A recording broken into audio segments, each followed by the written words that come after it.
All right, I want to welcome everybody to the October Division Five or the LSR Division Five October meeting. I should get that right. Anyway, I want to welcome everybody to the. We've got a great clinic lined up today. Steve Sandifer is going to come join us and talk to us about livestock movements and specifically with the Santa Fe Railroad. I don't have a whole lot of news to say.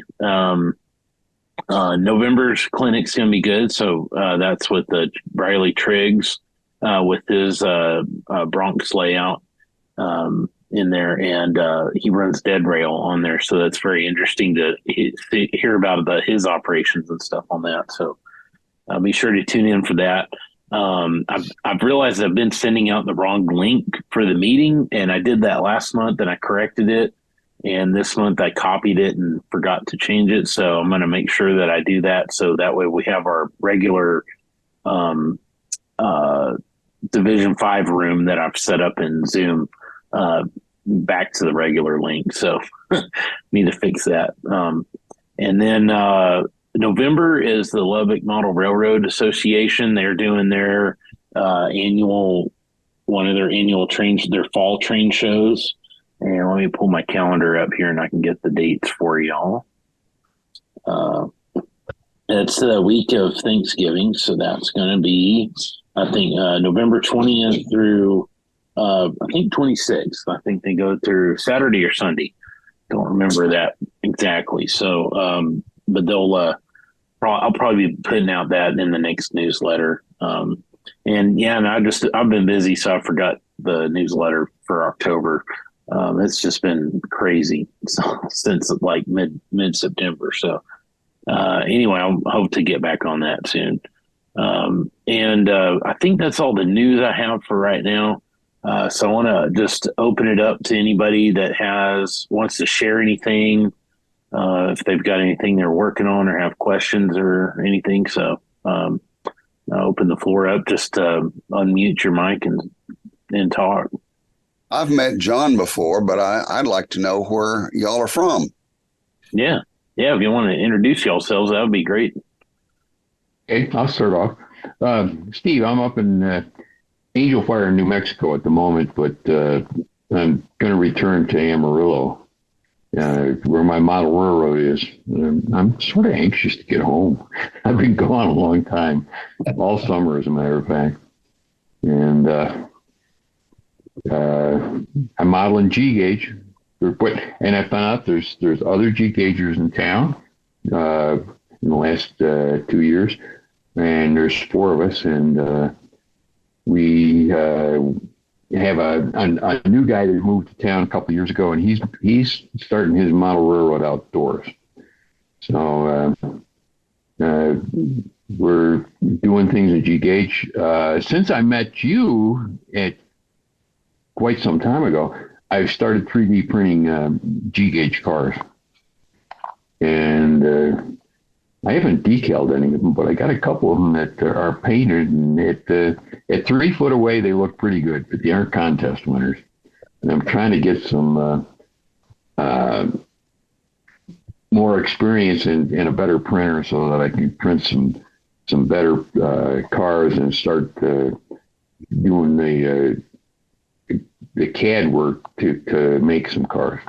So that's pretty much what I've been up to since I saw you back at one of the conventions. Do you know Barry Bogues in Houston? Oh, yeah, I've known Barry for 35 years. Yeah. He sent me today the pictures of the sleeper he's scratch building. Yeah, he got his friend Dan, he said, to go ahead and use a laser cutter to cut all that stuff, including the rivet holes. And I said, Barry, I said, there's somebody that would sit down and take the plans and design it. It's got to be some sort of a CAD program to do what he wanted from the plans. It's got to be a good friend. I don't know if you guys, you can go to Barry's site and see the stuff that he's doing, and I'll bet he's built over 50 engines in the last 35 years. Sometimes he would build 5 at a time of the same engine and sell the ones he didn't want. But they're all scratch built, totally scratch built. Yeah, I mean the only thing that's commercial is the motor block from LGB that he puts underneath it. And the last one, he made the tires and the wheels separate and bonded them together. And it was just, the engine was just fantastic. But he's also built some major passenger cars. Mm-hmm. Yeah. That's the guy we need to get to come on, Brooks. Yeah. Well, Barry's an F put him on the scaler. list. He's an F scaler, and his layout is in his house. And, on the second floor. Yeah, on the second floor. And he's built, like he built a big boy, but his big boy is a 2. No, I guess I'd say a 4. Anyway, he can't have really more than 2 drivers on the same axle and manipulate his curves. And so even though it's a 4884, he divides that into 2 units, each of the 4 into 2 units, so that they can round the curves. But you wouldn't know it by looking at it. All right, it's just a monster engine. And then he goes ahead and cuts out scenery that doesn't fit and redoes it. Because that 4884 is just huge. Yes, it is. Huge. Yeah. Anyway. You said he does it in G scale or S scale? F scale. F scale. It's 1 to it's LGB scale, 1 to 22.5 for narrow gauge, and then the standard gauge tracks are actually wider than the standard 45 millimeter G gauge tracks, and so F scale, is just huge. It's not quite as big as 1 to 20.3, but it's big. I thought when you said F scale, I was thinking full scale. Well, if you pick up one of those engines, you might think so. Yeah, I'm gonna see if we can put him on the list. That would be. I've talked with him before. Interesting what everything he does. So, yeah. He's a superb resin caster. Oh yeah, yep. Sounds like. Cool. I'm Dan Schuler, the new president of the Abilene Club. Good. Congratulations. Just had elections here the first of the month. Myself and Ken, I don't know if Ken's going to talk up, but we're in that club and continuing to put the layout back together. The layout's running, but getting all the scenery back on it and everything, planning for our December open house and working towards that. So good nucleus of members and with the layout back in play, we're hoping to continue to bring in a bunch of new members. We've got a good solid group, but you always would like to have a few more. I'm originally from the Panhandle, from Palmer County, but jobs had taken me different places. And most recently, we had moved from, when we retired, moved from Central California, San Joaquin Valley. So I had been in the daylight division of the PCR and been involved with that. I was looking the other day, I think since the late 1990s, early 2000s.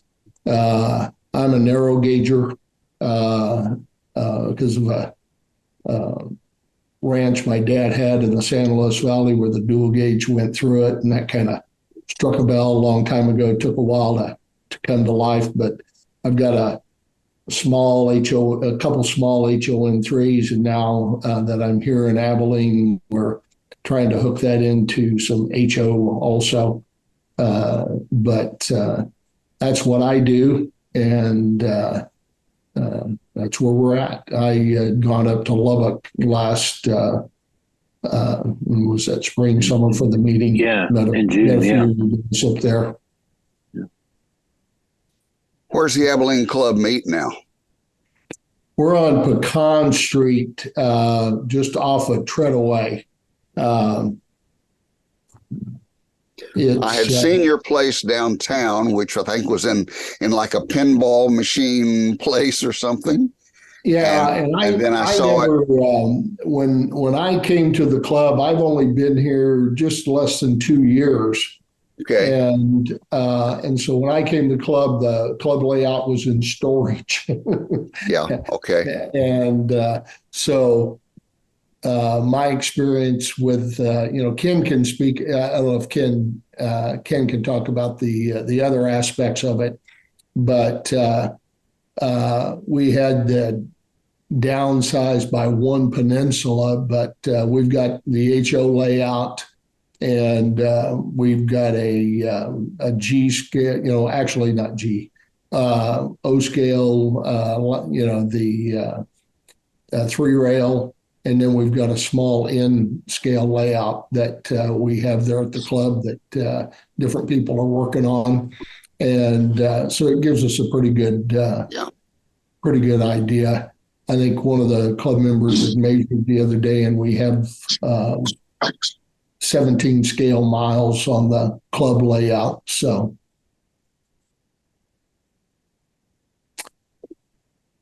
I'll let somebody else talk. Hey, Dan, do you have dates for that open house in December yet? I do. Let me pull them up here.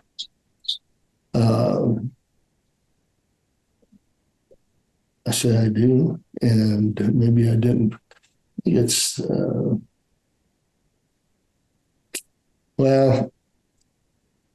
it's the middle of the month. While we're talking here, I'll pull it up. Okay. Hang on a second. I'll put it out in the. I'll put it in the events listing in the. I appreciate the newsletter. Yeah, so, yeah. The other thing, and we'll get more information out about it, but the Grace Museum has a lot of T&P memorabilia, and they are starting here next year. They're going to do a big railroad fest and really focus on the railroad for the most part of a year, with a lot of different events and things in between. And we're going to be involved with that. Again, Ken has a few more details because they had touched base with him, but we'll be getting that information out too, because that might be of some interest to guys that aren't too far away that want to drive in. There'll be several weekends where there's major things going on. Then they're just going to have a lot of their things. They've got a small room now with a bunch of things on display, but they're going to bring out a lot more here for a period of time, which will be nice. It'd be nice if Abilene, for instance, could host an LSR convention sometime. You've got that TP stuff that give us just a little bit. It's kind of on my thought process of doing something like that. I know Bob Nutt, who's been the force behind the Grace, and they might pull some stuff together for us. You bet. Yeah. Photograph Bob's wedding and known his family forever. So it'd be good to pull something like that off. I know ACU has some railroad archives. I don't know if anybody's ever investigated those. I don't know how much they have, but I know they have a number of Santa Fe archives at ACU. I can't speak to that. I don't know. Ken was typing a minute ago. I think he's I see him. He didn't have audio or video? He said he didn't have video, but I don't know if he has his audio Yeah. work. But anyway, I appreciate that input. I'll touch base with him. Like I said, I've been in this position for about a week and 2 days, a week. so we're just gathering it all together. And we were actually going to have a board meeting, but Jim Gibson, I don't know if you guys know him, but he does the newsletter and things for us. He's out of town for a couple of weeks. So as soon as he gets back, you'll start seeing a little bit more out of us, I think. Our last president and vice president both got, the president was working for UP as an engineer and thought he was going to be closer into Abilene, and then they moved him. And so he had to leave the club, and now our VP that was stepping in for the president's spot just got hired by the UP. So he's off to school here pretty quick. And so I'm too old to go to work for the UP, so I guess I'm safe. Yeah. But gives us some real world experience in the club too. Yeah. I know Dennis said his mic wasn't working, but I know Dennis is there in the Abilene area. So I don't if y'all haven't connected, that might be a good place to connect. So I know Dennis is interested in the T track, the tabletop modules and stuff. So that might be a cool thing to set up at that museum, with the show and stuff. Right. I know the club has a small unit and then a larger module layout that they've used in the past, and but everything's an HO. And I know the Lubbock group had a T-Track HO unit that I looked at, but it's just a matter of, the nice thing is we've got a little bit of time to pull it together for these initial displays and stuff. Yeah. Well, that'd be cool. And let me know if you need any help with it. And I think it'd be good to, at least get some NMRA presence there too, help promote the hobby that way. And definitely for regional convention, I was looking at doing that here in San Angelo. And of course that was, would have been next year. And with having to do be involved with the national convention, it was a little too much on my plate. So hoping maybe we can explore that again here soon. So, let's go. Yeah, hopefully. I mean, my goal, there's not a lot of Abilene members that are NMRA members, and I know Ken has been in for a long time, and I've been a member for a long time, and I enjoy the benefit that comes with it. It's just dragging a few other people in to see some of that. The one nice thing is, with the magazine and, the newsletter's been emailed and digital for a while, but they're doing a lot more links and things. Is I may cheat and send that to a few club members to generate interest, when they realize what else is out there that they can learn from. There's been a lot of changes, and I think there's still a lot more going to happen too. So, there's a lot of the old people, or not, I wouldn't say old people, but past people have moved out that were stuck in their ways, I would say. And, so there've been a lot of changes and things going on. So, yeah. Yeah, that's good. Cool. Yeah. And I don't know if anybody else, Robert Thomas is on. He's from the San Antonio region, so he's a regular on here. And hey, good evening, everyone. Brooks, can you hear me? Yeah. Okay, yeah, I'm sorry. I did join from my tablet. I'm out in the garage in the workshop tonight. Yeah, I'm Bob Thomas. I'm from San Antonio, part of Division 6. I helped Don Wynn out quite a bit with the meetings down here and do things like run the Facebook group for Division 6. And I have a layout that I call the Crawford and Cherokee, which is a Frisco themed layout, steam era, built rolling stock and, models for everything from like 1905 to late 1920s. It's a sectional layout that fills a 2-car garage. And more recently, I've been working on a modular project and related locomotives and rolling stock for a late 1980s theme, sort of fantasy freelance version of the Wichita Northwestern, now the Wichita and Northwestern. And so if you're interested in either of those, I run a Facebook group for the Frisco, Crawford, and Cherokee in HO scale, and a Facebook group for the Wichita and Northwestern in HO scale. So if you're sorry, I don't have any pictures to share or anything, but if you're interested, you can find either of those on Facebook. And I try to join this meeting when I can. I guess I'll probably somewhere in the archives is presenting, actually. So. Yeah, you were like, I think, one of the first people we had presenting. So. Yeah, and if you're not finding a place and you want to go as far as San Antonio to stay during the eclipse, Brooks, give me a ring. I don't think the boys will be home, so we got 2 extra bedrooms.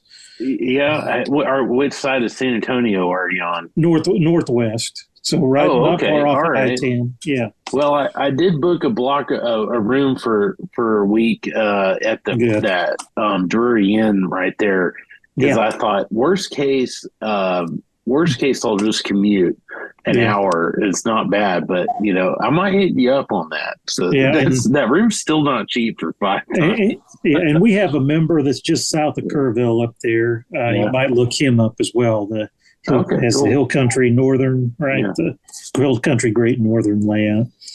Well, go ahead. Sorry. I was going to note for everybody the new Braunfels Texas Train Show is this coming weekend, Saturday and Sunday, sort of 10 a.m. to, whenever in the afternoon. But I'll be going to that one, and it's a good one if you're in the area and can make it. And did you talk about the socials that y'all do that are now the division meetings? Yeah, so the division hosts a luncheon that's open to everybody. I don't know if we call it the official Division 6 meeting, but every other month on the second Saturday. Of course, this one fell during the eclipse, and so we moved it to November 11th.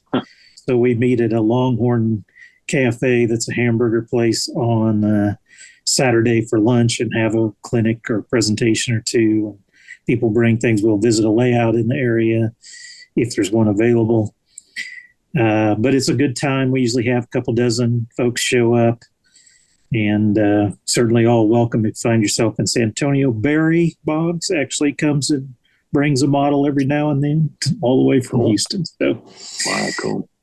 Hopefully we'll see you somewhere along the way. And Don Wynn's the director there, and he joins us on our deal too. So I'm sure he's busy tonight, but.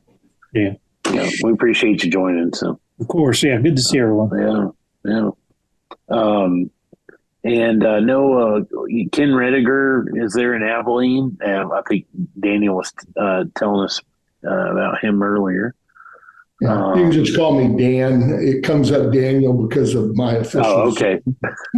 Did I say Daniel? Yeah, that's okay. Sorry, Dan. Yeah, and then. Bob Roth is up there in Amarillo. Steve, we've met. Say anything. Yeah, we've met before, both LSR and at the Santa Fe conventions. So you've met me. You're a part of the museum up there, aren't you?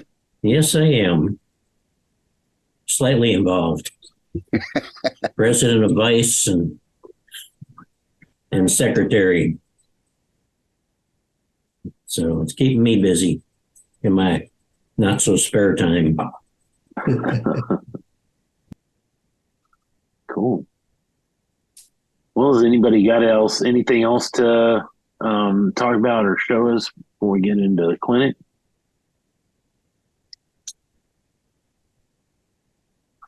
All right.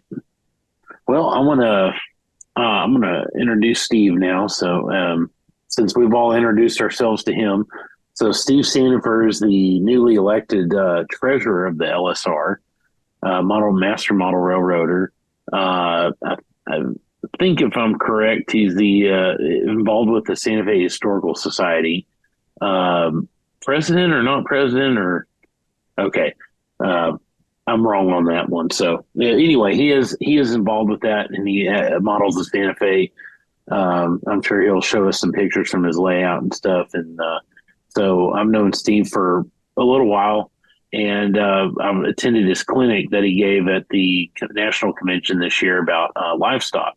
And man, I learned a lot from it because all I know from livestock is they had cattle cars back then. But did you know there was a fish car, poultry car, and quite some other cars too. So that's I wanted to have him on, and since we're in the West Texas area and Santa Fe, is the main primary line that came through here back before back in the day, the heydays of model railroading, or not model railroading, heydays of railroading. So I thought that would be a very interesting subject for all of us in the division. So with that, I'm going to turn it over to Steve and present to us. I think your mic is muted too. I'm muted. Okay. Thank you. Well, I'm interested in Abilene because I went to ACU, met my wife there. My kids went to ACU, so I know Abilene well. My wife's roommate lives in San Angelo, and so we get to San Angelo periodically. When I was researching my book on livestock, I visited the Panhandle Plains Museum in Canyon, is it? And they have a lot of records of the XIT and other ranches, many of which shipped by Fort Worth and Denver, by the way. And then the Texas Tech Library has substantial ATSF Panhandle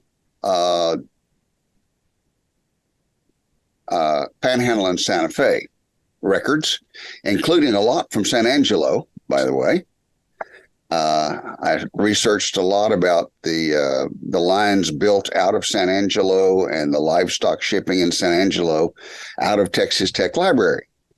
And then so I've kind of covered your territory in doing things and enjoy it very much. Let me see if I can make the screen share work. This is a cover of the book that I wrote for the Santa Fe Society on livestock operations on the Santa Fe, published about 3 or 4 years ago. And I used the word livestock as 2 words. Many of my word wants to correct it to 1 word. But the Santa Fe referred to it as 2 words until their annual report of 1953. And another reason I'm using the word livestock is to compare it to the other word that's used, dead freight.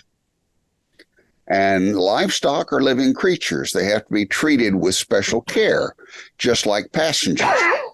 And when livestock become dead freight, the railroad's in trouble. Shipping of animals began around 1830s on the B&O. They used flat cars with an open top crate on it, basically. Falling cinders often landed on the back of the stock, which was unacceptable, and so they put a caretaker in every car to brush the cinders off the animals. Not much fun, and you didn't get many in one of those. By the 1850s, combination cars had come into existence, and they were really the majority house car, if you want to call it that, of that time period. They were all wood construction. They were very much like a ventilated boxcar, but you'll notice a lot of extra vents. They have two doors, one with totally vented and one with a solid door. And then all these other vents on the side of this car have internal lids on them that could open and close to allow greater ventilation. So these cars could be used for livestock one way. They could be used for other freight the other direction. They could be used for produce, all sorts of stuff. Many were 28 to 30 foot long, had link and pin couplers, were limited to about 15 miles an hour. Now, Western railroads generally didn't exist prior to 1860. The first in Texas in 1853 was the Buffalo Bayou, Brazos, and Colorado, which began at Harrisburg down here, and then went to the Brazos River at Richmond, and then to Alleytown near Columbus, and it later became a part of the Galveston, Harrisburg, and San Antonio, and then the Texas and New Orleans, the SP, and now UP. But that's the oldest line in Texas. But you'll notice in 1860, there's nothing else here. It was in 1869 when the Central Pacific and the Union Pacific joined at Promontory. However, passengers still had to cross the Missouri River by boat at Omaha. The Kansas Pacific began in 1855 and headed west, and it made it to, let's see, where am I?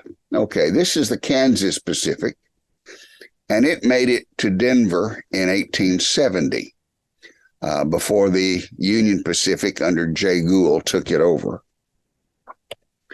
Well, when Colonel Holliday, Cyrus K. Holliday, began developing his AT&SF in 1863, he decided to lay his tracks south of the others, and that was really an effort to get the cattle drives. Your cattle drives from Texas were going up to Abilene, Kansas, for instance.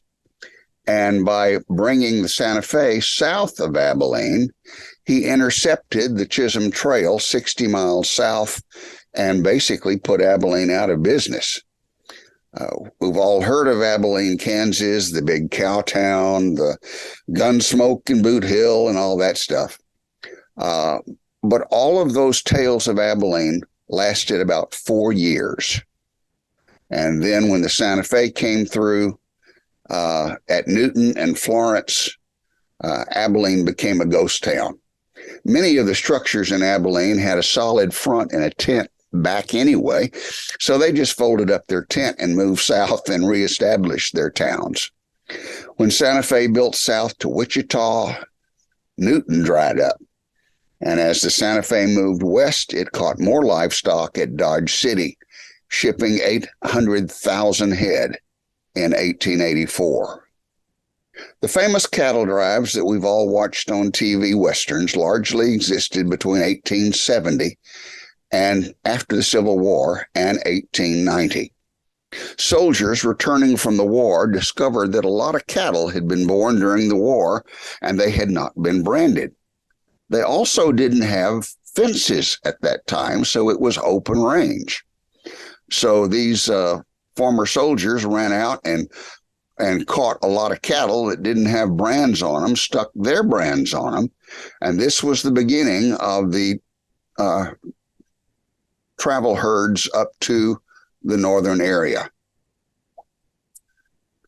Since the grass tended to be better the farther north they went, the cows could gain weight during the 2 or 3 month drive on the open ranges.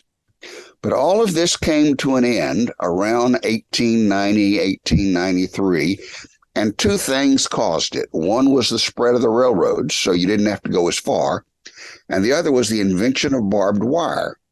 So the herders didn't have the wide open spaces to go through anymore, although there were some roads that were made specifically for cattle drives.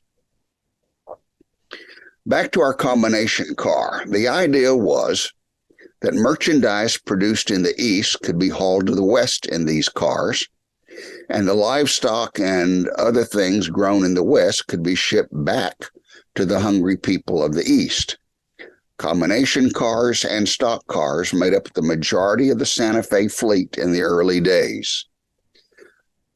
These were also popular as Zulu or immigrant cars. We'll talk more about immigration in a minute, but if you were to accept the railroad's offer to purchase some land along their right-of-way, they would often provide a car like this, and you could put all of your family possessions, your milk cow, your goats, your kids, everything in it, and they would haul this car free to the nearest station to the land that you had already purchased. So these were called Zulu cars. Zulu was a name for an immigrant car. Population density of the United States. This is 1870. You'll notice the lightest blue made up half the country, and that's 0 to 2 people per square mile. If the railroad was to have any customers, they would have to promote immigration because there wasn't anybody in the West to buy Eastern goods or to produce goods for the East. So the railroads went to great lengths to promote immigration. The government gave them so many sections of land for every mile that they developed. And so they produced posters, they produced magazines. They did this in various languages to try to attract people to come buy their land. At the very bottom down here of this poster, you'll see that it's written in kind of a German script. And he's the German general manager for immigration at Topeka. The railroads had offices in Europe specifically to attract people for immigration. They would advertise how great the land was you were going to. And if you notice in Texas, there's a lot of areas that are specifically one nationality or another. Oftentimes, this was the result of that immigration. And for instance, down around Flatonia and that area, you have places that were the Swiss Alps, for instance, is a community down there. They would advertise in Switzerland, and they would have these brochures that showed the gorgeous mountains of Central Texas. And the people, of course, sold everything, moved there, and when they got there, found it wasn't at all what was advertised, but they had spent all their money and couldn't go back, so they were kind of stuck. You also see here the cow, sow, and hen specials. The railroads produced special trains and staffed it with leading authorities from universities, and they would stop at various stations along the way to teach the latest in husbandry and agriculture, because the more you raised, the more they had to ship. So it was in their good interest to promote good agriculture, good ranching. Santa Fe had an almanac that they published, and they had a monthly magazine they published called The Earth. And they had these demonstration trains over a number of years. Let's go to the stock operations now. With railway livestock operations continued at a very brisk speed into the 1920s. The Chicago stockyard was at one time the largest in the country. And this chart shows their bragging rights, the most of anything in any year. And you'll notice most of them center around the teens and 20s. Look at the bottom there, the most rail cars. The most rail cars Chicago got in a single day was in 1904, 3,228 rail cars of livestock. Can you imagine all of those cars? They're probably 28 foot, maybe 30 foot in length, but shuffling that many cars in and out of the stockyard in one 24-hour period must have been something else. One difference in this chart that you'll see is the calves. 1934 was the king of calves. I'll talk more about that in just a minute, but you might remember that time. Railcar loads. This compares the various, some of the major markets and the amount of cars, rail cars, they handled in any given time. This is over the course of a year, but you can tell which ones were the largest. A bit of history here. The Great Depression started in 1929 and lasted through much of the 30s. The Dust Bowl hit much of Oklahoma and Texas, and Texas was in a drought from 34 to 40. These two items resulted in a sizable cut in cattle production because families couldn't afford to buy meat and ranchers couldn't afford to feed the cattle they had. To keep ranchers from going under, the government purchased vast quantities of cattle. They slaughtered the best to give food to the hungry, and they herded the rest into pits, shot them, and buried them on the ranches where they lived. With the coming of World War II, meat again became a staple, jobs were plentiful, and there weren't enough cows to go around. And so cattle breeding took off around 1940, and it took a while for it to rebound. In the 20s, trucks were developed, as well as the proliferation of major stockyards and packing houses closer to ranches, so they didn't need the railroads quite as much. In the 30s, inner-city highways were developed, 620,000 miles of them by the Works Progress Administration to provide jobs during the Depression. Now, prior to this, you had paved streets inside cities, but you didn't have a lot of paved roads connecting cities. And so the 1930s is when a lot of that was developed, again, allowing trucks to carry more goods. In the 40s, highways connected major areas, not freeways, and they were built even better. The war effort developed earth-moving technology to make construction much more efficient. And finally, in the 50s, interstate highways were developed. And if you remember, they were first developed as a federal highway system for defense. World War II had taught that you needed good roads to transport a lot of troops from one place to the next. And that was the initial reason for developing interstates. All of this made it easier and faster for the rancher to take his herd to market by highway, and faster also meant less damage to the stock in transit.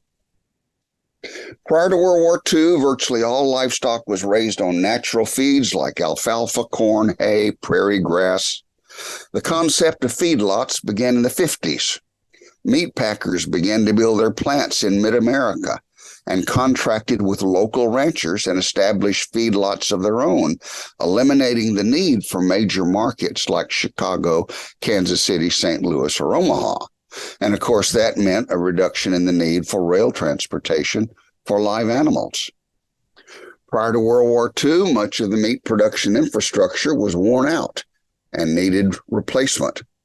At the same time, research had developed specialized feed for animals, which resulted in better stock that grew faster, speeding meat production. For most beef today, this kind of a lot is the finishing step. A flood in 1951 covered the Kansas City stockyards and all of the bottoms of Kansas City. The meat packers had to build new plants. And when they were debating building new plants, they said, let's just build them closer to the livestock. And so the bottoms never recovered in Kansas City. Chicago stockyard closed in 1971. National City, Illinois was the location of the St. Louis stockyards, and the city no longer exists. National City was once home to 32 packing plants. Swift was the last to leave in 1986, and the name of the city was abolished in 1997. Possibly the last shipment of stock on the Santa Fe was on May 26, 1972 in Peach Springs, Arizona. In 1973, the Santa Fe, the Missouri Pacific, Texas Pacific, Fort Worth and Denver, Southern Pacific, Quanah Acme Pacific, and Frisco all filed with the ICC to discontinue carload rates on livestock. And that was granted February 27, 1974. However, there were continuing to be a few shipments. The UP, SP, and Northern Pacific continued for another 15 years with their hog specials into Los Angeles. But basically, livestock shipping was over by the early 70s. There were also some privately owned and leased cars at a late date, largely because railroads did not want to invest in limited car use. I hope my wife picks that up. Sorry. And our Canadian neighbors continued through the 80s because Canada didn't have the same kind of road network that the United States did. However, anyone who models prior to 1960 should consider including at least a stock pen. You could model after that time and could have stock pens in your scenery. This one is at Mendota, Texas, near Canadian on the Transcon in 2019. I thought it looked familiar. Horses. The shipment of horses and mules was very busy into the 20s. Remember, horses were horsepower for transportation, be it fire trucks, ambulances, mailmen, the private carriage. The sale of horses peaked during World War I. They were the war horses pulling cannons and carrying the cavalry. The Chicago stockyards handled 205,000 horses in 1916, about 12,000 carloads. Fort Worth handled 115,000 horses and mules in 1917. With the coming of the car and truck, horses became recreational animals, though you could find them pulling plows into the 1940s. These are horses at Fort Worth headed to Greece.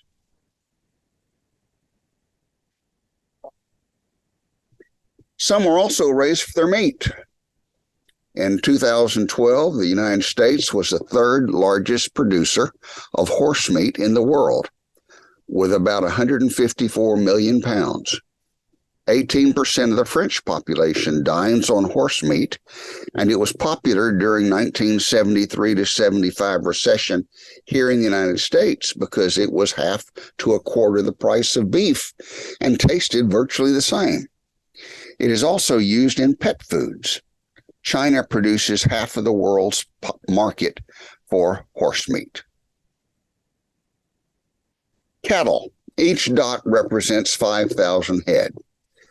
Cattle tend to be what Texans think of when it comes to livestock. The shipping of cattle tended to be seasonal. Many animals were born on the plains of the West and in Mexico. When they were yearlings, they would be rounded up, put on the rail, and taken to better grazing for the summer. Prior to the 1950s, animals were fattened on natural grass, and some of the best grazing was in the tall prairie land that stretched from Ponca City and Pawhuska, Oklahoma to Manhattan, Kansas. Many others were in the Dakotas and Montana. A steer could gain 200 pounds during a 4-month stay in that area. In the fall, they'd be loaded up and taken to market. However, there were other reasons to ship cattle. During a drought, there may not be enough grass and water for a herd, so the owner would sell some of his cattle and ship them to land he had elsewhere. Possibly the mortgage was due, and all his money was tied up in cattle. Time to sell some. Rancher might be expanding his herd and need new breeding stock. Possibly he has an older herd and needs to get new bloodlines mixed in, so he buys animals for breeding. Possibly he had Angus and he wants to sell some and replace with Hereford. I lived in England for 6 years, and it's Hereford over there, and I can't get it out of my vocabulary. Dairy cattle would cease their useless life for milking, and they would need to be replaced with new stock. So cattle would be shipped throughout the year, but with a big cycle in April, May, and September, October. Dairy cows were sometimes moved in boxcars. They had to be milked in transit if they were going to be in transit very long. And so they had to be placed where somebody could be with them and milk them to keep it flowing. If you live in Central Texas, you think sheep. San Angelo was the sheep capital of the U.S. The San Saba branch around Brady, Eden, Menard, San Saba handled more sheep than cattle, though both were common. I go to that area every year to operate on the Comanche and Indian Gap Railroad, and I noticed years ago it was mainly cattle, and then it became a lot of horses, and now it's a lot of sheep again. And I asked why it had gone back to sheep, and they said that the Muslim population has risen so much in the U.S. that there is a huge demand for lamb. And also sheep breed twice a year, so you get to go to market twice with your animals. Sheep require some special attention because they are simply dumb. When the Bible refers to us as sheep, that is not a compliment. Loading sheep was very problematic as they would not go up a ramp and into a dark car without leadership. Once led, the herd instinct caused them to follow blindly. Here's a double-deck car on the CB and Q, and that lower deck juts underneath and goes in the bottom. Santa Fe had some pins like this, but that jog right in there was a 90-degree jog, and the sheep wouldn't turn 90 degrees. So they had to rebuild it where it was 45 degrees so they could see where they were going. Did I say sheep were dumb? Most common solution for loading was a trained Judas goat. The goat would get in the pen and on a whistle signal, run into the car. The sheep would follow. And then when the car was loaded, another whistle signal was given, and the goat would jump out. Give the goat a cigarette to eat, and he was satisfied. If sheep need to be unloaded at night, good lighting around the pen and chute was imperative, or they wouldn't leave the car. If you're in Iowa, you think hogs. Pork was the preferred meat in the U.S. prior to World War I. And of course, I modeled Santa Fe, and Santa Fe didn't go through much in the way of hog country. But this is Canyon, Texas, and they were loading hogs in Santa Fe stock cars. Hogs don't sweat, and they have no fur to keep them warm. So railroads had to be very careful with temperature control. In the summer, it was common to hang a block of ice in a burlap bag from the ceiling of the car as a sort of air conditioning. The sand bedding had to be kept wet so they could stay cool in the hot weather. But when it was cold, they would pack hay around the sides or sometimes line the car with cardboard because the hogs would pile on each other to keep warm, and whoever was on the bottom often smothered and died. When stopped for feed, water, and rest, they would get watered. And these are watering troughs that trains would go through in yards to get that bedding wet and to keep the hogs cool. By the way, when you see this sign, "Do not unload en route," hogs did not have to be unloaded for feed, water, and rest if there was room for them to lay down in the car. Instead, you put the feed in the car. Then that brings us to one of the rules, or to some of the rules. Originally, animals could be confined to a stock car for more than 28 hours. However, by request of the ship, for no more than 24 hours. However, by request of the shipper, that could be extended to 36 hours. Before that time expired, the animals had to be unloaded, watered, and fed, and allowed to rest for 5 hours before reloading. Feed, water, rest stations were provided by the railroads at most division points and often in between.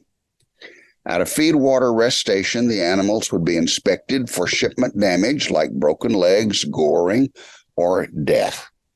The bedding was inspected and renewed if necessary, and the car was inspected for broken slats or other damages.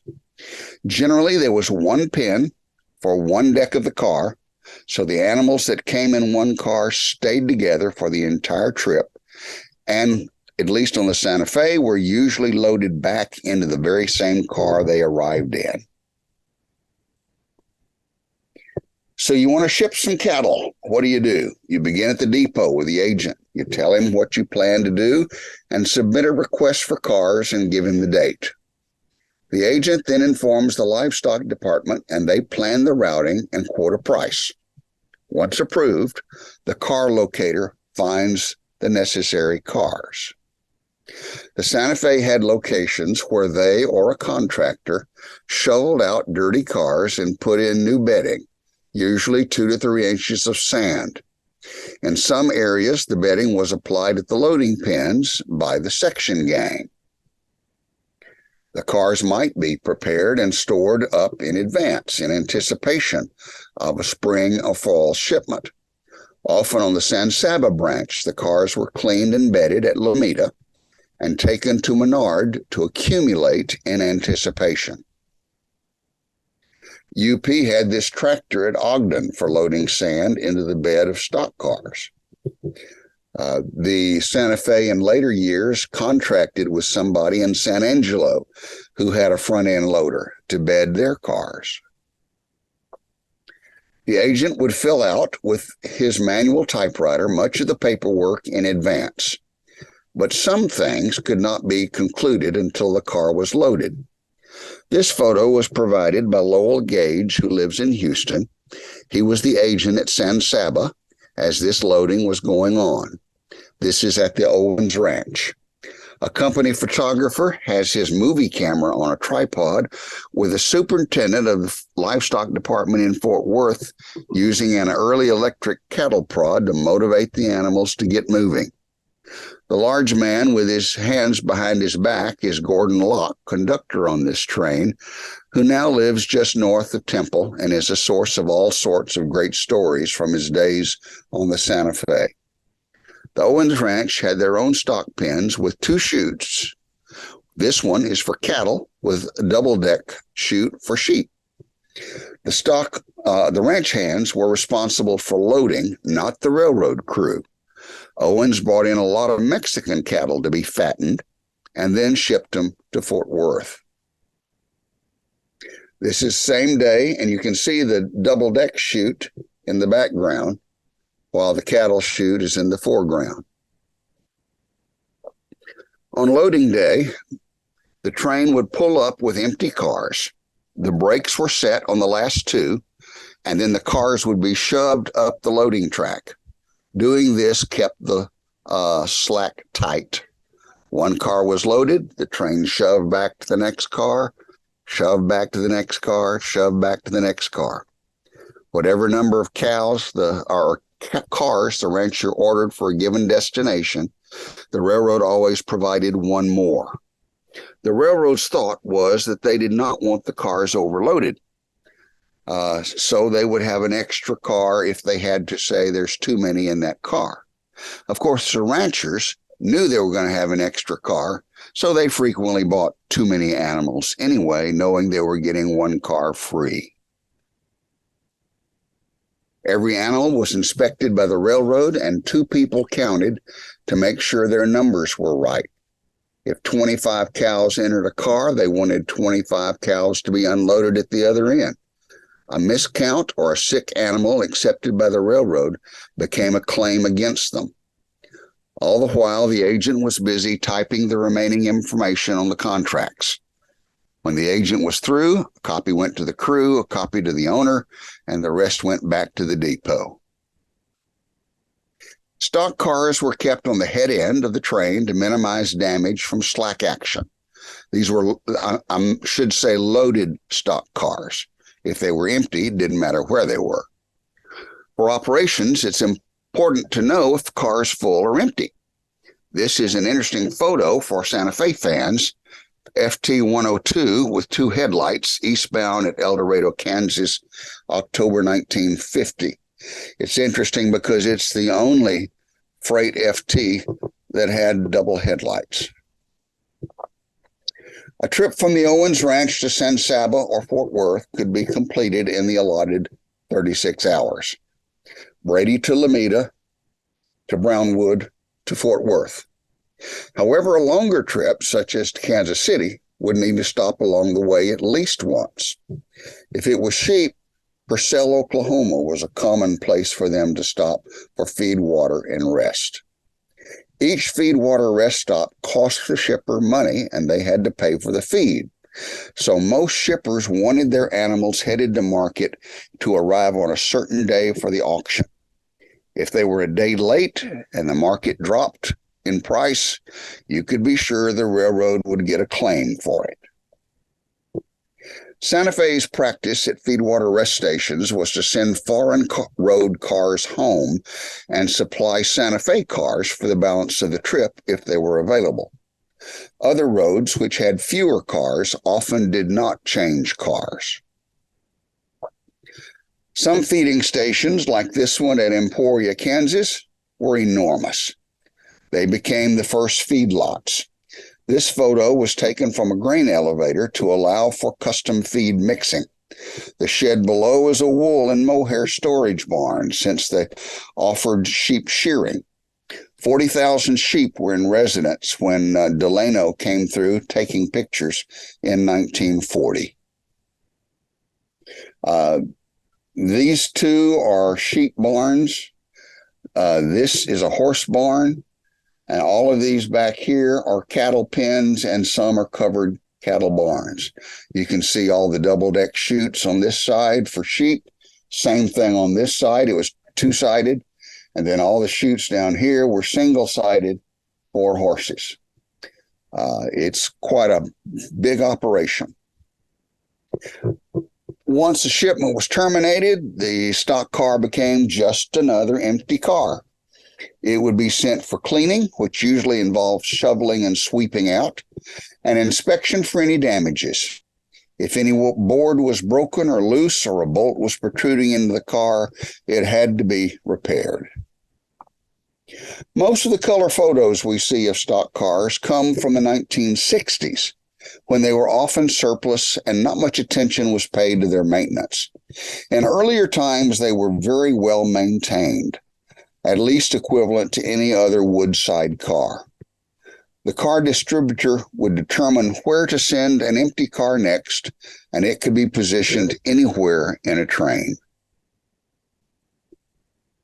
In the off-season, stock cars were used by maintenance of way gangs to haul track parts, ties, and other company materials. This one appears to be lined with cardboard. Here, this poor fellow is unloading green ties from a stock car. Notice the way the ties are stacked, something they do today. I've also seen them unloading logs from stock cars the same way. In a very busy grain season, they were lined and used to haul grain. This one's been lined and painted, and the G that's by the door means it's in grain service. They were also used to distribute grain doors to elevators. They served as ventilated box cars to move tomatoes, cantaloupe, or melons. They were used for lumber and brick. Prior to the 30s, Santa Fe stock cars were designed to haul coal, coke, and sugar beets. Some were converted to sugar beet service in the 70s. Milwaukee and other roads also had cars with dump mechanisms to ease unloading of coal and coke. These are flower bulbs being loaded in Washington. Ice in stock cars, Northern Pacific. There's a special situation needs to be mentioned. Various diseases infected animals and restricted their movement.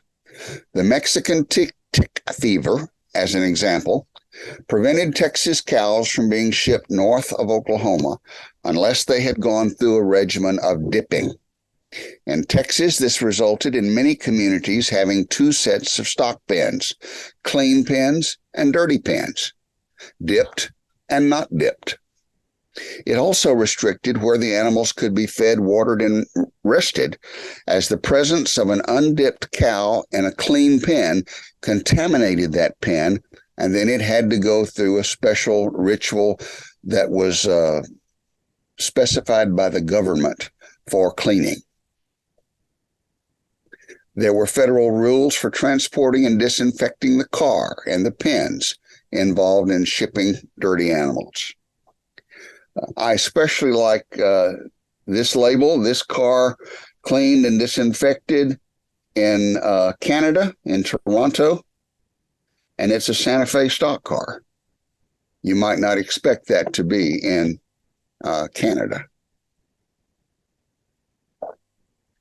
Many railroads had system standards for stockyards, but I have found that only the loading chutes and gates tended to be standard on the Santa Fe. Many of the pens were built by railroads that were later purchased by a successor railroad, so the standards didn't apply. I'm not sure if I've ever found a photo of a Santa Fe stock pen that was 100% system standard. Also, the railroad might build only the chute on railroad property, and the rancher would build and maintain their own pens connected to the chute. The rancher might even build dipping vats and charge other ranchers to use them. Some frequently used pens would have company-owned scales attached.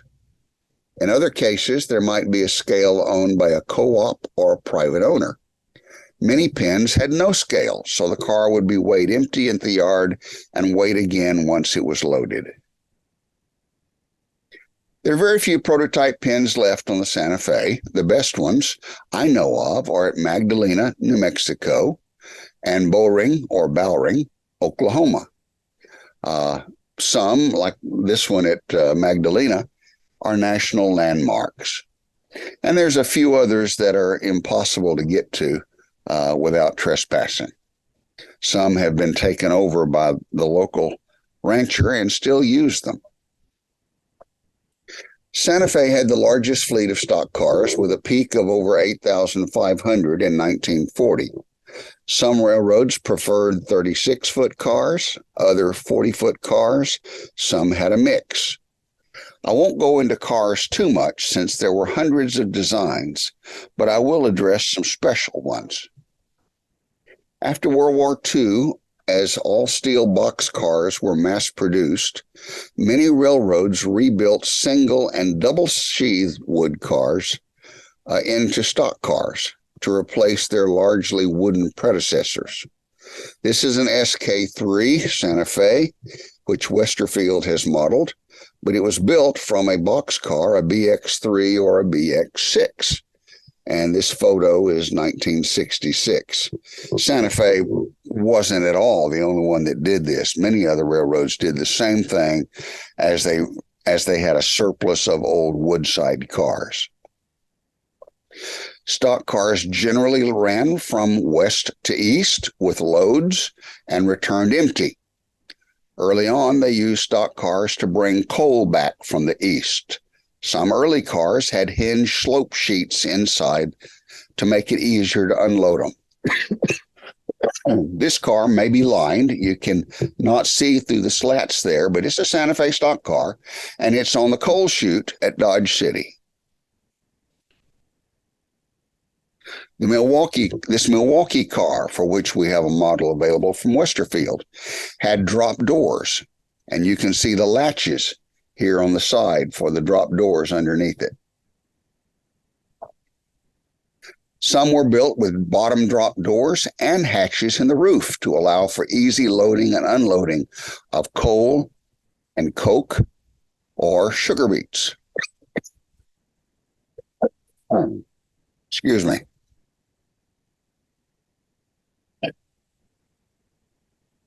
Many of the cars were rebuilt.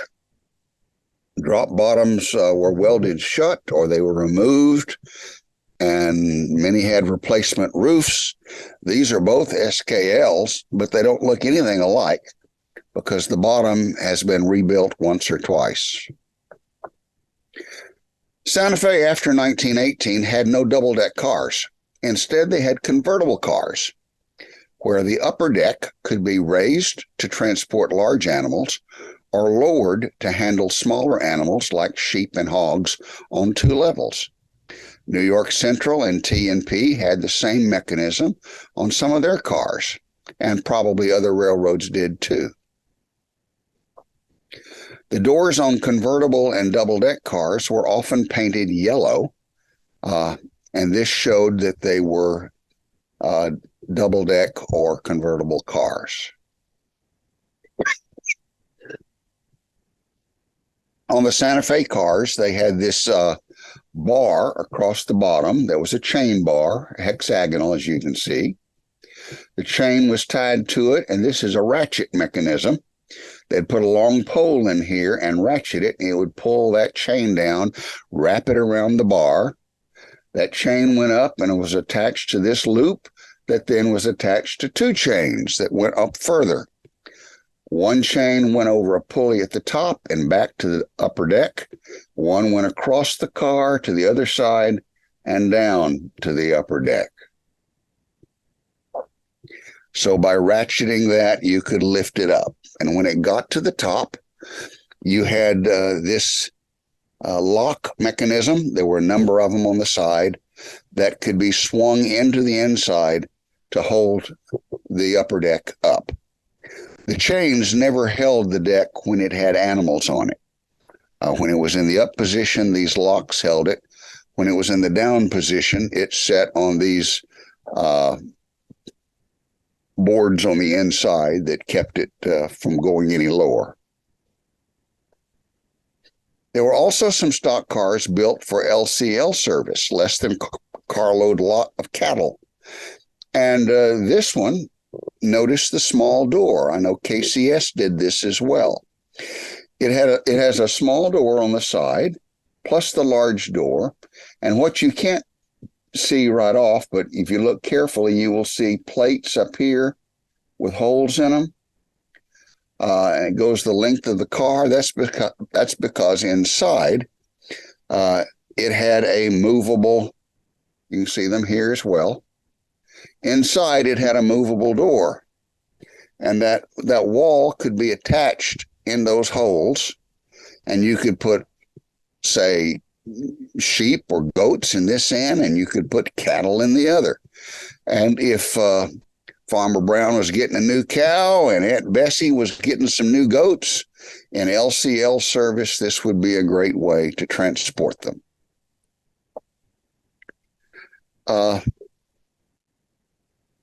This is a picture we looked at earlier, but look at all the stock cars on the front of that.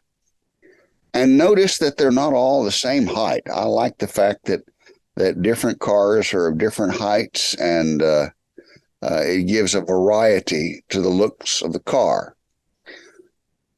These back here, I think, are Santa Fe cars, but these up at the front come from a variety of railroads on this train headed toward Kansas City. Santa Fe modelers are very lucky to have many models available of Santa Fe cars. I brought 24 to the national convention, no two alike. And these are all different cars available from different kits and kit bashing that are all Santa Fe prototypes and all different. Of course, for the modeler, you need some stock pins. And system standard plans make that very easy. And of course, you should feel free to modify them. Really, the only thing that's standard is this part out up here, the chutes and the gates.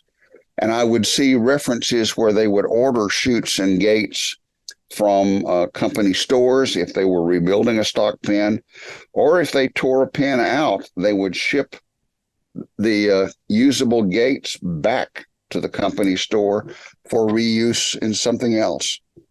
You also need this sand pile here so you can bed the car. If you build them near the aisle, and this one is right up near the aisle, my aisle is right here at the edge. All you need to do is build this. You don't need to build the entire pin to get your point across. Somewhere you can put a clean-out track and a bedding track. The only time I've seen that modeled well was on Dr. Michael Borkin's giant UP layout in Kansas City. Here he shows them cleaning and bedding with sand these UP cars. You need to designate whether a stock car is loaded or empty and put your loaded cars next to the engine, and don't switch with them. You can knock the animals down. So if you can set it out and then do your switching and come back and get it, that's the better way to do it.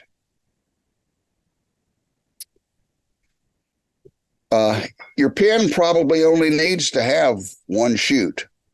If there are multiple cars, you need a time rule for loading and unloading.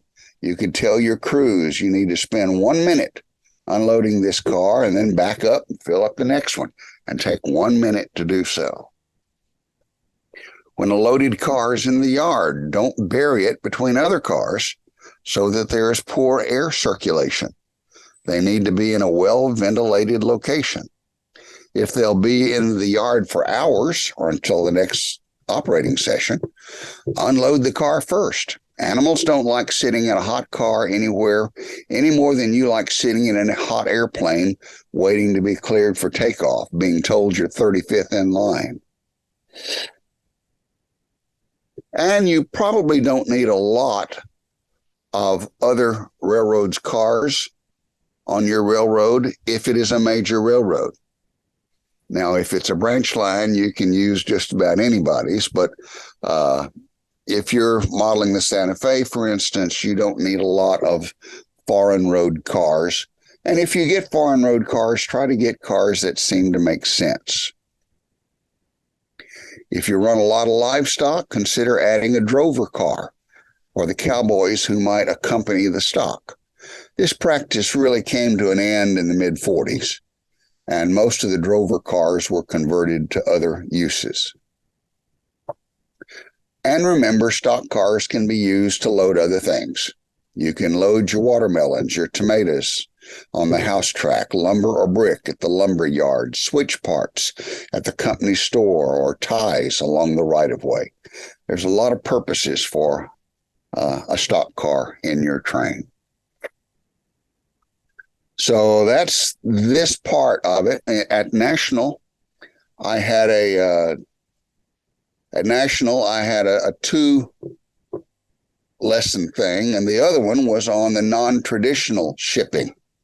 And by non-traditional, I meant racehorses, prized animals, circus, live fish, live birds, things that we don't generally think of as being livestock. And they had their whole set of rules and ways of operating as well.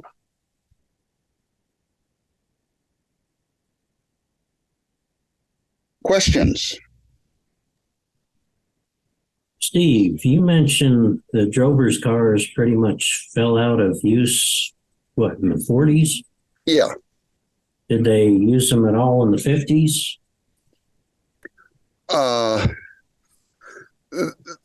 Most of the drovers cars were converted either to branch line combines.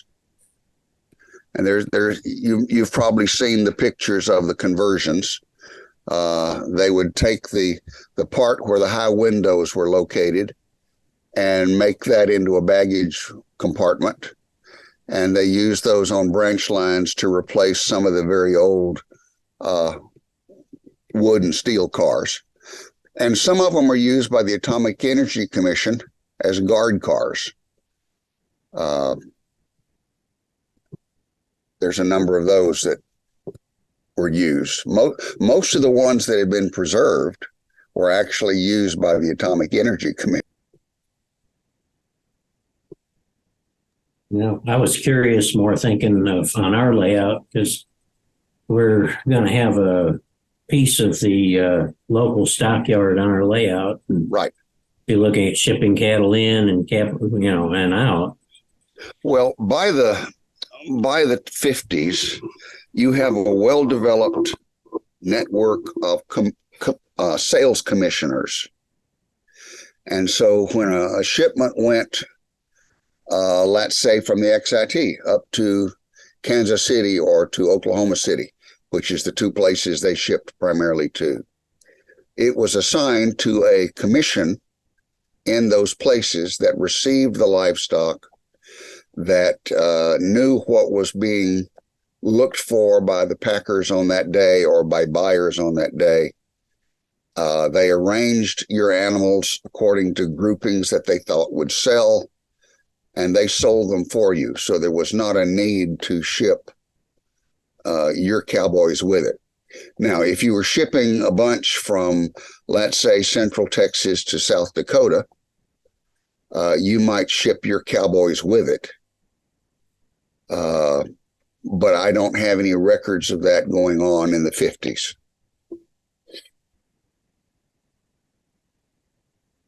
But it's your railroad.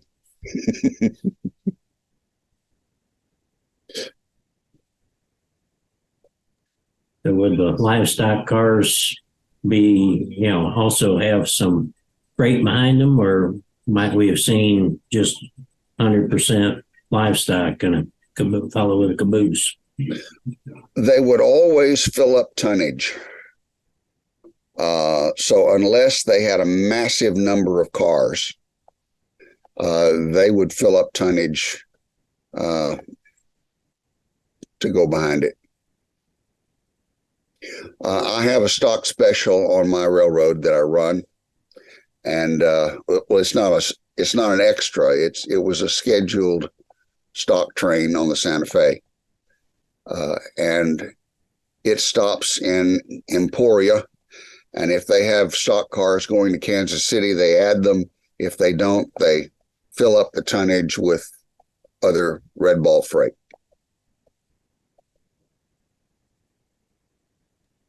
Kind of made me think of another question. Relative to, like we had a huge stockyard here in Amarillo. Yeah, Western feeding stockyards. Yeah. They had the Santa Fe contract. Yeah. Question B, where we got, some of the small towns that had smaller stockyards, would they have collected them like with a local and brought them to like Amarillo and built a train and then shipped it out? Or would they take one like starting at Western Stockyards and then stop and add to it along the way as they're heading east?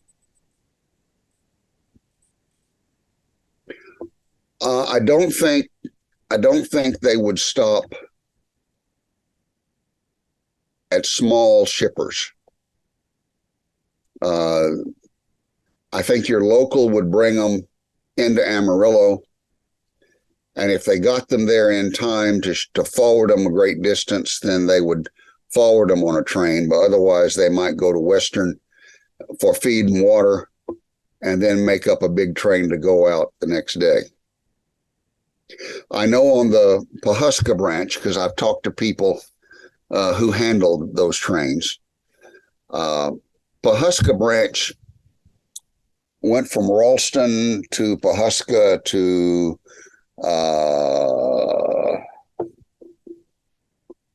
I guess Chanute was the division point. And that was about a 25, 30 mile an hour railroad, 25, I think it was, railroad. And so to load cattle, let's say you had 20 or 30 cars to load down at the Drummond Ranch and a few others up the way, it would be an all day, 12, 15 hour trip minimum to load them and get them up to Chanute.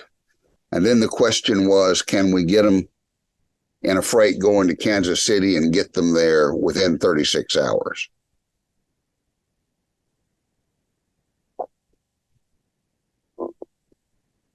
If not, you unloaded them. And a lot of times stock were put on regularly scheduled trains. You had to have an awful lot of cars to have a special.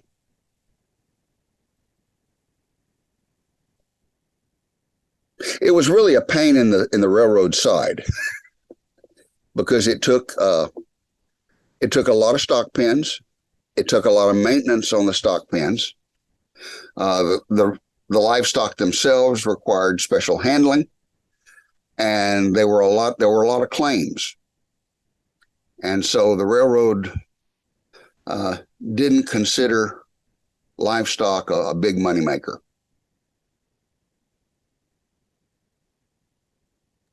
That's pretty interesting, given the numbers of cattle they shipped. Yep.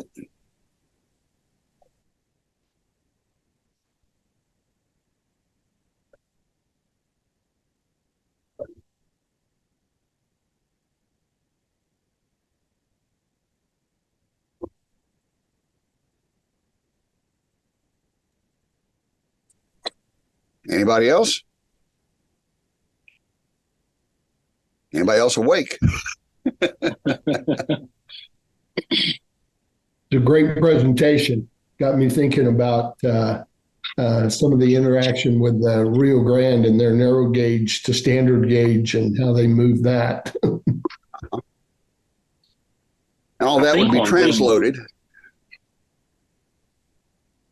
Now, the Santa Fe and other railroads did have transload platforms.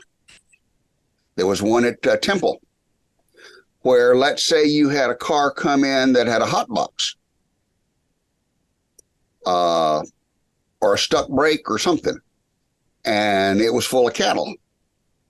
Well, you couldn't just park it and leave it.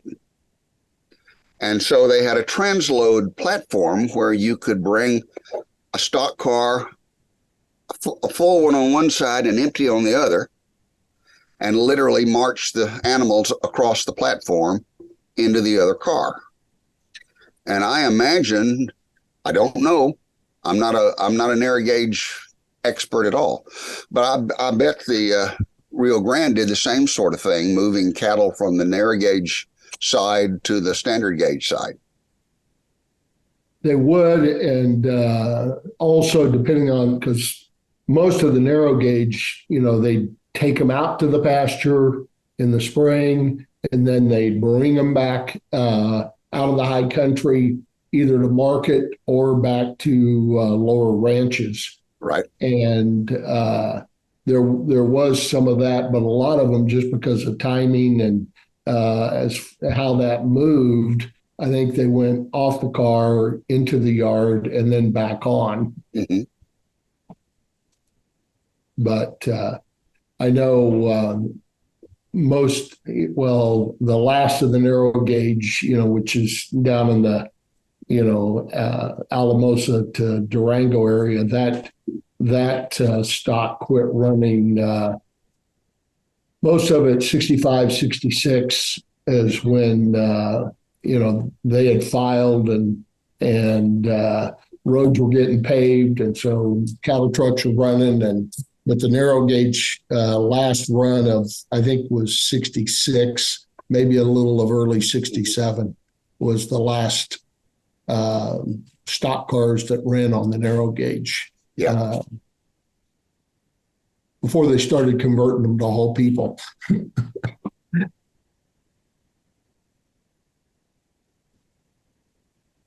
And or oil filled pipe. I looked up our open house for the Abilene Club is December 9th and 10th. Okay. We'll have more information on times and all of that, but it's those 2 days. Cool. Yeah. Send me then the address whenever you find out the information and stuff. Yeah, it's let me give you our club address. Hang on a second. I always forget the exact. It's on Pecan, 1802 Pecan Street in Abilene. If anybody's familiar with going down Treadaway, the nursery, it's right about, it's on South Treadaway. What is it? 15th, 16th Street, somewhere in there, but right behind the nursery that's on the west side of the road. Okay. It's real easy to get to. Cool. I'll put that in the newsletter for next month. So You bet. Thank you. Yeah. I was going to add to Steve's presentation. I find the different uses for stock cars interesting. For when you're not hauling cattle with you, so able to repurpose them for stuff. So that way, that's something that you could, have them on your layout if you're interested in having that. Have them hauling other things besides cattle, or if you're doing some cattle, you could have them, do some other stuff just to have more operations, interest in operations and things. So, yeah. Well, I'll have to get Steve on again with his other presentation here. I think I've got the rest of your book, so maybe we can look at January, February, and get the other part of it on. So that would be cool. And if you got any more clinics on the Santa Fe and stuff, I'd love to. I think since we're all kind of in the area, I think we'd all love to hear about that. I'd be interested to know the history, just even if I'm not modeling it, but just to know it. So Steve, is your book just available through the Santa Fe Historical Group, or is it Amazon and all that too? I have some copies here. I sold it at the convention for $50 plus $4 tax. If any of you want one, I'll sell you one for $55 and I'll cover the shipping to get it to you. Okay. Sounds like I think the society is $65 plus shipping plus tax.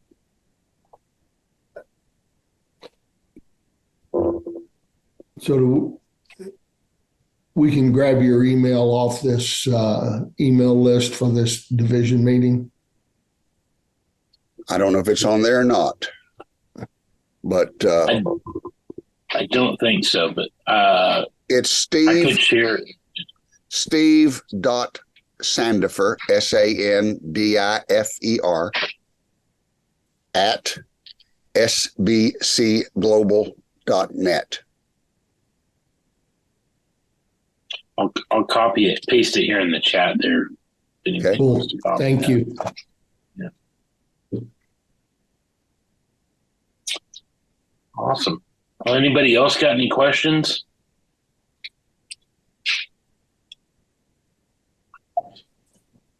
No, that was an excellent talk. Thanks for organizing this. It was very good. Yeah, thank you. Great time. Thanks. Thank you. Glad to share what I know. I do have some other clinics that I'll let Brooks know about that. All right. If he's desperate, I'll do it. Sometimes I'm desperate more than I'd want to be. So, but yeah. All right. Well, I appreciate Steve for presenting that to us, and I thought it was interesting at the national convention, and I think I've slept since then quite a bit, and also not. So there's some of that stuff that seemed like it was new to me. So maybe it was presented a little differently. So, but always interesting in that. So with that, I do want to remind you all about that Lubbock Open, the train show that's coming up at the end of the month, and then also that open house that Dan has been talking about. I'll get that information out when he gets it to me, and we'll have a good time. So, with that, I'm going to leave the room open, but I need to. I'm going to close in the recording formally, and so if anybody wants to hang out, you're more than welcome to, and just talk trains or whatever you want to talk about. So, and then next month we're going to have Riley Triggs on to talk about his layout that he's building in his house, modeling the it's somewhere in New York. So I think it's Bronx. I should know this at the top of my head. So, but anyway, he does dead rail and has an interesting take on operations with his layout. So very, very cool presentation. And that's going to be on the third Monday of the month, as always. So that's on November 20th, and right before Thanksgiving there. And I'm going to fix the link to the email list so that way we'll be back in our regular Division 5 meeting room on that. So anyway, I'll see y'all next time. And thanks everybody for joining, and appreciate it. Thank you. Thank you. Yes, Steve, thank you for your presentation. Yeah, Steve, thank you.